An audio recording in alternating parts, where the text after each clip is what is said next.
All right, good morning. What's happening, everybody? Can we get a focus in? Camera, can we get a focus in?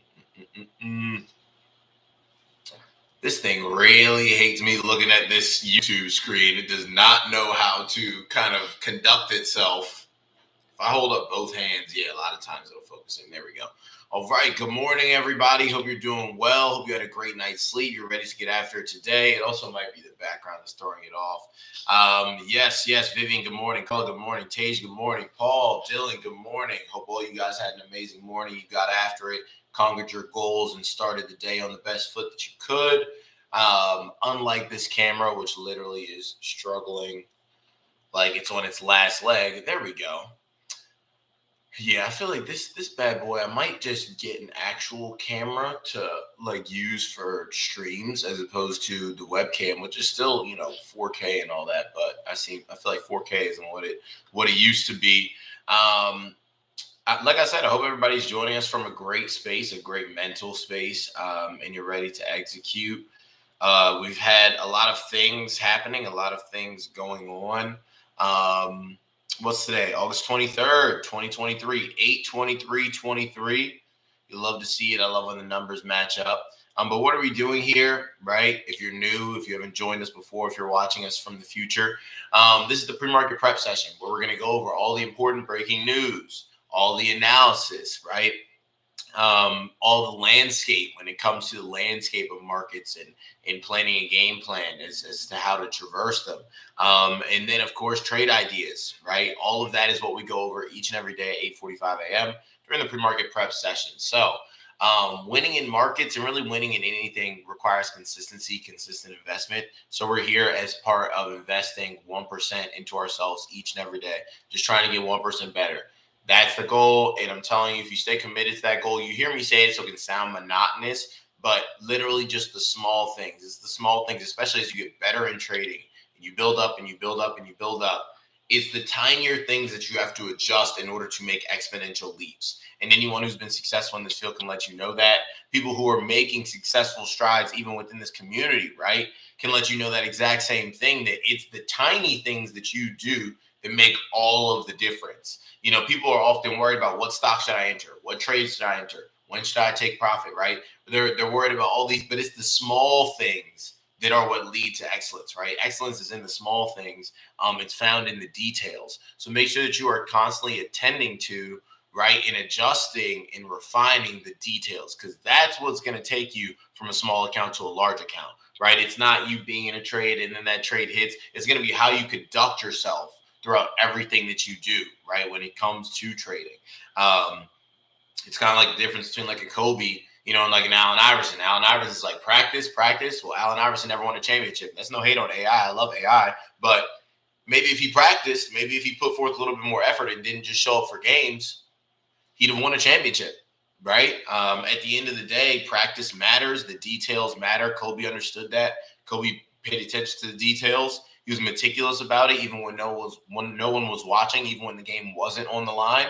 And as a result, he won championships, right? And he goes down as one of the greatest. Not that AI doesn't, but not even, in the same sentence really as Kobe. So we want to be Kobe. You achieve greatness by focusing on the details and making sure that you are constantly getting better, not just showing up for game day, which is really important. Thank you, Tiffany. I appreciate that. Yes, my last day here as a 27-year-old. So I'm excited. It's funny, all my like younger siblings or, some of, Bailey's siblings or someone like that. Like, oh man, like you're getting old. And my response every time is, I'd rather this than the opposite, right? So that is the goal, right? Same thing whenever I run into, OGs or someone like that, a great uncle or somebody, and they're like, yeah, young bud, like I'm old now. I'm like, listen, old is the goal, because the reverse is just death. Right. So I'd rather be getting old than the opposite, which is me not getting old and not being alive. So I'm completely fine with getting older. I welcome getting older. I welcome life and how it develops and, how it'll change for me and how it has changed. I'm super grateful for it, but I'm not afraid of getting old at all. And I don't think any of us should be. Because again, like we can stop that if we want, but I don't think many people do, right? I'd rather continue to grow old and experience life and push myself and push my limits. But I appreciate it, and it'll be a nice, fun morning tomorrow morning. But everybody, if you're ready to kill in the markets today, throw a 2 in the chat. And let's see, I'll switch it over here and get started. And I want to see all those twos because, again, we're here to chase purpose. We're here to, expand our horizons. But we're here to make money, right? It's not a friendship club. I just started a group chat if that was the case, and we could talk about our fantasy football leagues and everything else. But it's not, right? We're here to get money. We're here to get results. So make sure you put that 2 in the chat, right? Looking for these results that we're going to get. And then our top news I'm going to dive into. So is it for real? NVIDIA, a lot is riding on NVIDIA's earnings this afternoon, which will come after the U.S. stock rally hit some turbulence in recent weeks. Shares of the chip heavyweight have tripled in 2023 on the potential of artificial intelligence, helping inject optimism into mega cap tech stocks in the overall market. NVIDIA's results will give investors another peek into evaluating that storyline and whether it will bring the much touted productivity gains and strong growth to the broader economy.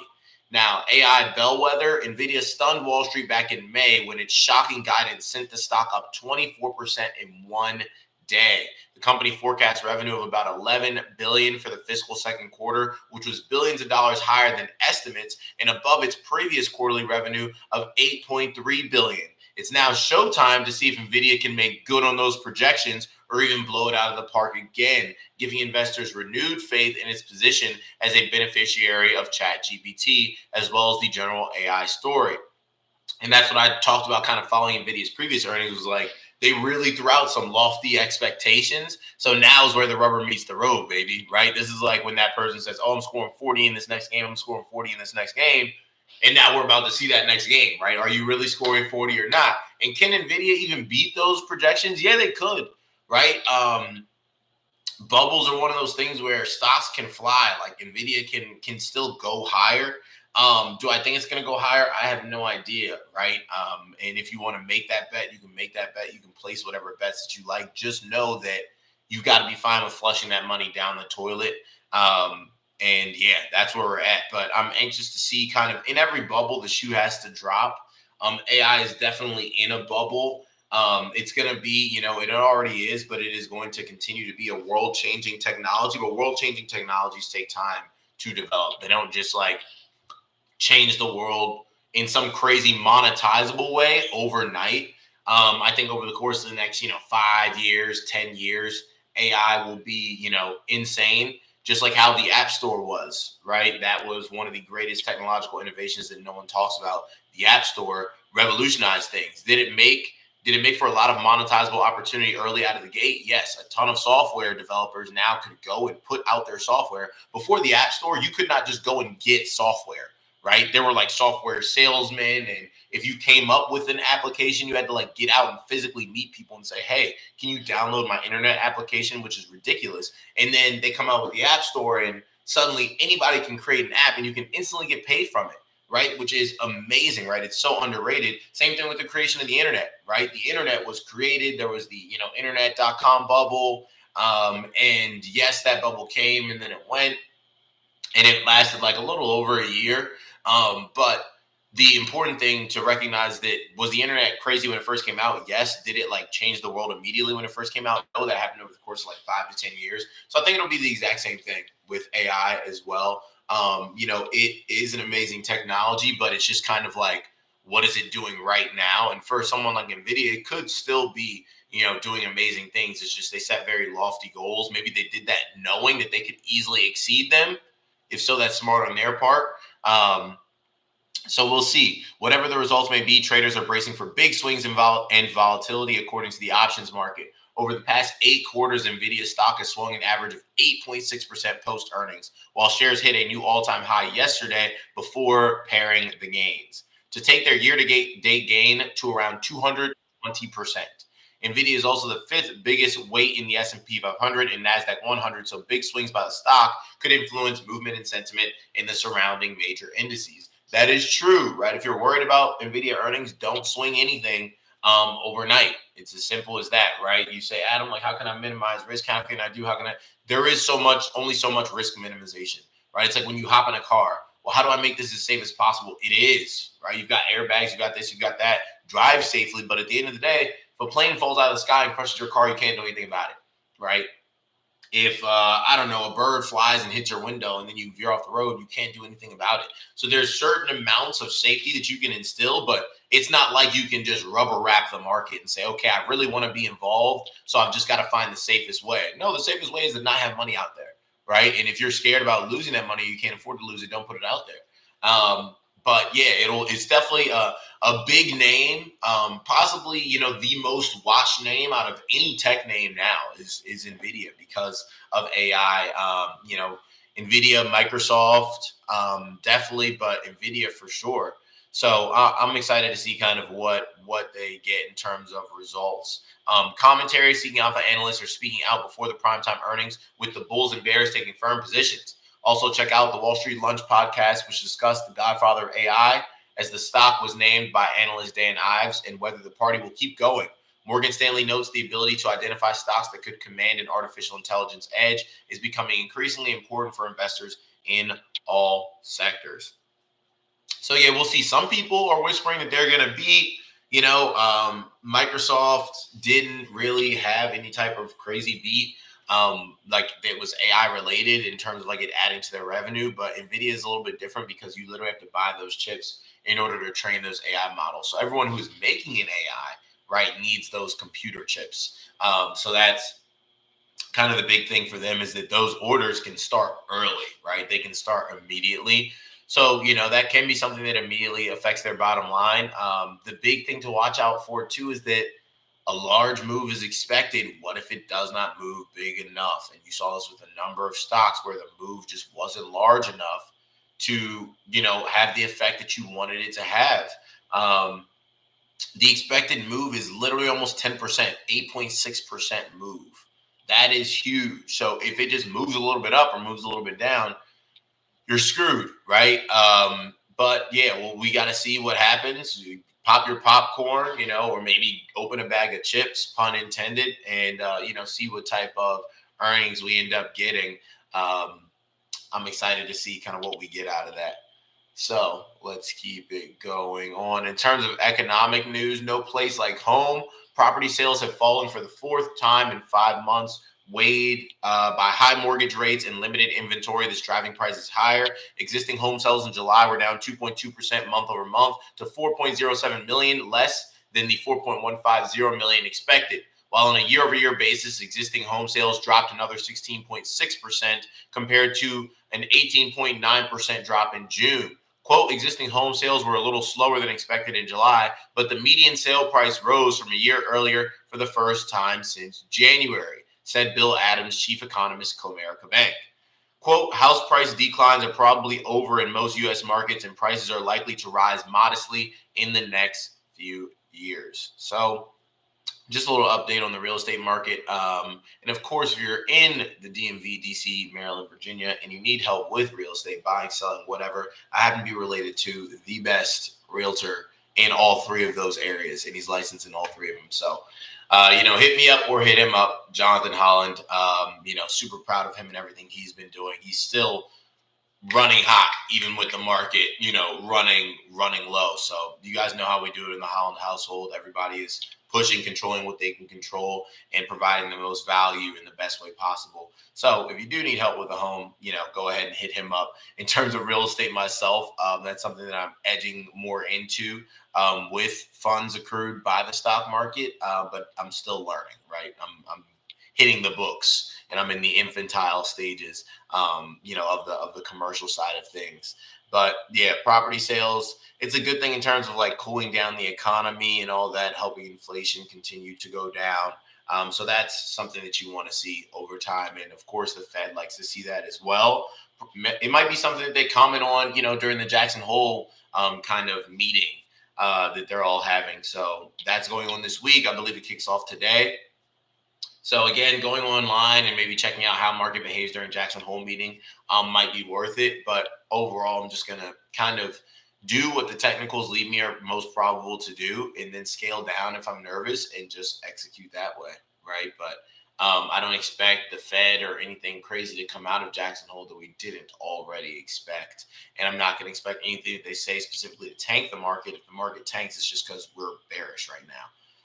In terms of consumer news, inventory shrink. A string of top executives at major retailers have recently pointed to a rise in crime as a factor in reduced earnings. We talked about that, right? The shrinkage. Throw a three in the chat if you remember us talking about the shrinkage that's been going on at these retail stores. High-ranking officials at Dick's Sporting Goods, ticker DKS, Lowe's, ticker LOW, and Target, TJT, as well as Macy's, ticker M, have all cited higher rates of theft, called shrink or shrinkage in the industry, for eroding results. In 2022, retail shrink was called a rapidly ballooning issue and a nearly $100 billion problem for the sector, according to a National Retail Federation survey. Retailers are now taking measures to curb shrinkage by theft, including radio frequency identification, while others are calling for more legal support. So yeah, it sucks. I'm glad I'm not in the retail industry, but I'm sure that kind of their earnings too. Part of it they're just throwing on that, but they are losing significant, like in the millions of dollars to theft. I'm pretty sure they're like not allowed to chase these people. So yeah, it sucks as part of being a retail facing industry. I don't know how you're stealing from Lowe's because those are like big things. I mean, maybe light bulbs and stuff like that, but if you're wheeling out of Lowe's with like 22 by fours on a cart with like a jetpack on the back, you're built differently because that's a different type of robbery there. But yeah, inventory shrink again. Half of me is like, okay, you're just having a down quarter because people are spending less money. And then the other half of me is like, okay, you are getting robbed. So in terms of like how that affects us in relation to these retail companies, like I haven't been paying a whole lot of attention to retail. It hasn't been something that's really on my radar a lot. We can look here and see kind of what things are looking like. Target is still on the absolute struggle bus and is not looking so hot either. Target not looking good on the weekly and not looking good on the monthly either. Target looking like something that is, great to short on the monthly. Got a huge monthly bear flag. Target not looking good long term at all. Very, very clear bear flag. And unless Target over the course of the next like year can get back over that 138.58 area, it's likely to continue to tank. So Target not looking hot, has been doing a lot of chopping, but if you go to those higher time frames, you can see that chopping is really just retracement of monthly bear flag breakout. And Target can really start to lose it, and that can begin this week because it has a weekly bear flag as well. If Target loses this low, what is it, around 126.75 ish? Yep, hasn't closed beneath that. Target loses that low. I like Target to continue lower on the weekly. So some put swings on Target on the weekly could definitely be in the cards here, depending on where we close this week. We're underneath that right now. So I might set a little alert, 126.75 there for Target, and Target not getting over it. All right.